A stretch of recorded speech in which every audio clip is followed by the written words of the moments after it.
Have you ever felt completely alone, like you've hit rock bottom, and there's nowhere left to turn? Imagine you're on the run, a fugitive from your own family, sleeping on the hard ground with nothing but a stone for a pillow.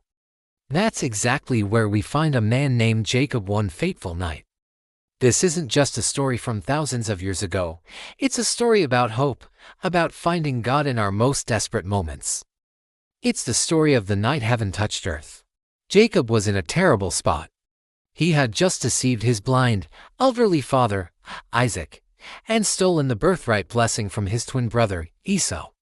Now, Esau, a rugged and fierce hunter, was furious and wanted him dead.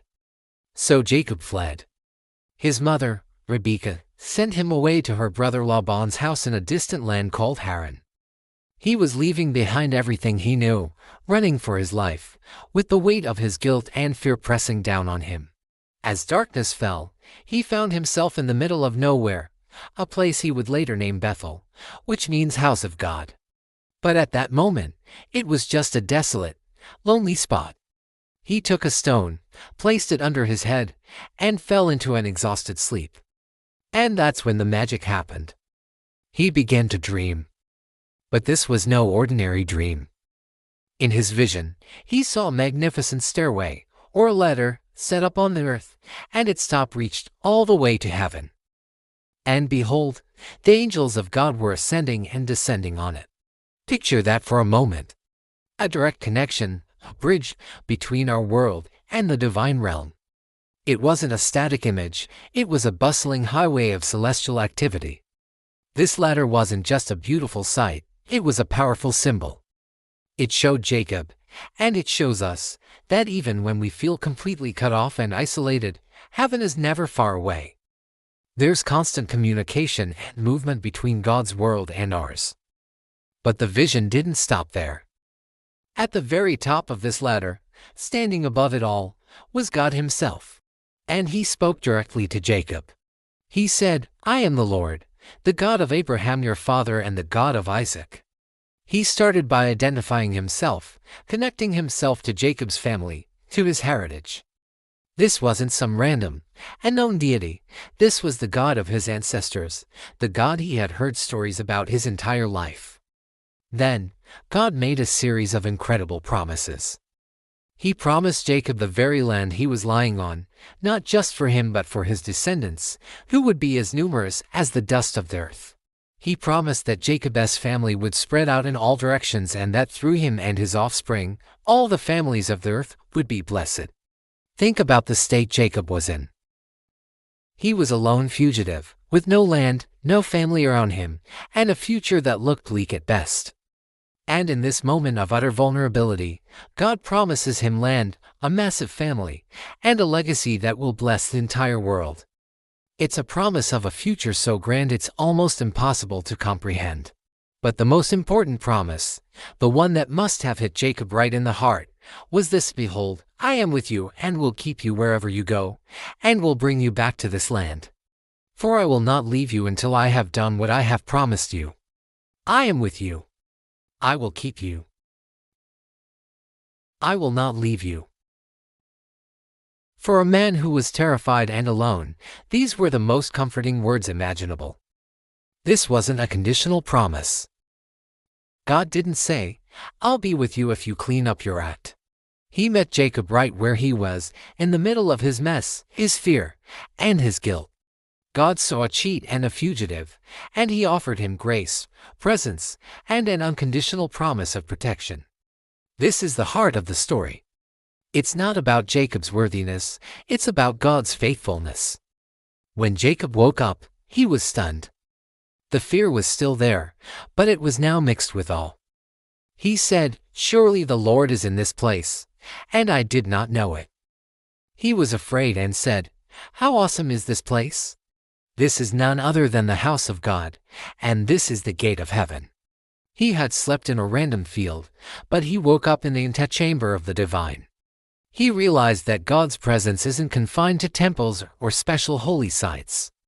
God can show up anywhere, anytime, especially when we least expect it. That desolate spot became sacred ground. So, what did Jacob do? He took the stone he had used as a pillow, a symbol of his hardship and his uncomfortable journey, and he set it up as a pillar. He poured oil on it, consecrating it as a memorial. He transformed an object of discomfort into an altar of worship. He made a vow saying, "If God will be with me and will keep me in this way that I go and will give me bread to eat and clothing to wear so that I come again to my Father's house in peace, then the Lord shall be my God, and this stone which I have set up for a pillar shall be God's house." It's important to see what's happening here. Jacob is responding to God's grace. He's not trying to earn God's favor. He's responding to the favor that has already been freely given. His vow is his way of saying, "Okay, God, you've made these incredible promises to me. I'm going to trust you. I'm going to hold on to these promises as I continue on this scary journey." It's an act of faith, a commitment to remember this encounter and to live in light of the promises he received. So what does this ancient story of a ladder in a dream mean for us today? First, it tells us that God meets us in our mess. You don't have to have it all together to have an encounter with God. In fact, it's often in our weakest, most broken moments that His presence becomes most real. When you feel like a fugitive from your own life, when you're running from your past, that's when God is ready to meet you.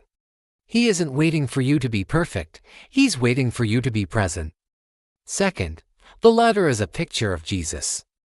In the New Testament, Jesus himself references this story. He tells his disciple Nathanael, "Truly, truly, I say to you, you will see heaven opened, and the angels of God ascending and descending on the Son of Man." Jesus is the ultimate ladder. He is the bridge between heaven and earth. He is the one who connects us, imperfect humans, to a perfect and holy God. Through him, we have access to God, not just in a dream, but in a real, personal relationship. The angels ascending and descending show the constant ministry and connection we have to the Father through the Son. Third, God's promises are for you too. The promise of His presence, "I am with you," is for every single person who puts their trust in Him. No matter where you go, no matter what you've done, no matter how lost or alone you feel, God's promise is that He will never leave you nor forsake you. He is with you in the darkest nights, sleeping on a stone pillow, and He is with you in the brightest days. His presence is a constant, guiding, and protecting force in our lives. The story of Jacob's ladder is a profound reminder that our worst nights can become the setting for our most significant breakthroughs. The places of our greatest despair can become our Bethel, our house of God. It's a story that invites us to look for God not just on the mountaintops of life, but in the valleys of fear and loneliness. It teaches us to take the hard stones of our lives and turn them into altars of remembrance, testifying to God's faithfulness. Jacob's journey was far from over. He would go on to face many more trials and hardships with his uncle Laban. He would wrestle with an angel, and his name would be changed to Israel. But this night, this dream, was the turning point.